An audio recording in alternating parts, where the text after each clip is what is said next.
મિત્રો હું છું દીપક પ્રજાપતિ। આપ જોઈ રહ્યા છો દિલ્હી ક્રાઇમ નેશનલ લાઈવ 24। સમાચાર નખત્રાણાથી મળી રહ્યા છે। નખત્રાણામાં માત્ર અઢી કલાક વરસાદ પડતા 2 વાગ્યાના સમય દરમિયાન ભારે માત્રામાં વરસાદ ચાલુ થઈ હતી।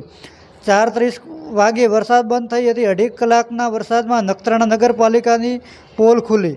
નખત્રાણાના ચીફ અધિકારી ગામની કોઈ કેનાલો સાફ ન કરાવી, જેમ બને તેમ સફાઈ ન થતાં પુલિયા પણ સફાઈ ન થતાં ખાસ કરીને નખત્રાણા પીજીવીસીએલની ઓફિસથી કરી બેરુ નાકા સુધી વરસાદના પાણી માટે કેનાલ બનાવવામાં આવી છે।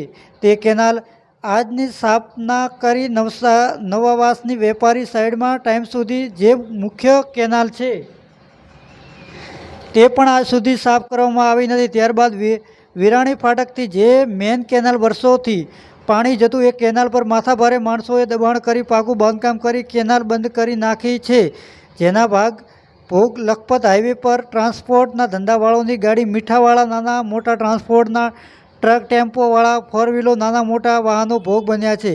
આજે નખત્રાણામાં ટ્રાફિક લખપત હાઈવે પર બંને સાઈડ વિશાળ હતી, જેને ખુલ્લું કરવા માટે નખત્રાણા પોલીસ સ્ટેશનના ઇન્ચાર્જ પીઆઈ, પીએસઆઈ, ટ્રાફિકના જવાનો, ટીઆરબીઓ, હોમગાર્ડના કર્મચારીઓ હજી પણ ખુલ્લો ટ્રાફિક કરાવવાની ફરજ બજાવી રહ્યા છે। ત્યારે બીજી બાજુ નગરપાલિકાની બેદરકારીના કારણે નખત્રાણાના તમામ વિસ્તારોમાં જેમ કે ઉપલો વિસ્તાર, રામનગરી, રામદેવ નગર, ડુંગરીયો વાસ, સુરભી, જૂનાવાસ, નવાવાસ, આંબેડકર કોલોની, વિજાણી રોડ, મણિનગર, ઝીલ રેસિડેન્સી, પ્રાચીન નગરી, નખત્રાણા તમામ વિસ્તારમાં આજના વરસાદી મુખ્ય બજારના તો ચારે સાઈડ રસ્તા પર પાણી ઝરણમાં જેમ વહી રહ્યા છે। અનેક દુકાનોમાં પાણી ભરી ગયા છે। નખત્રાણાની આ વરસાદની હાલતમાં ગંભીર બનેલી છે।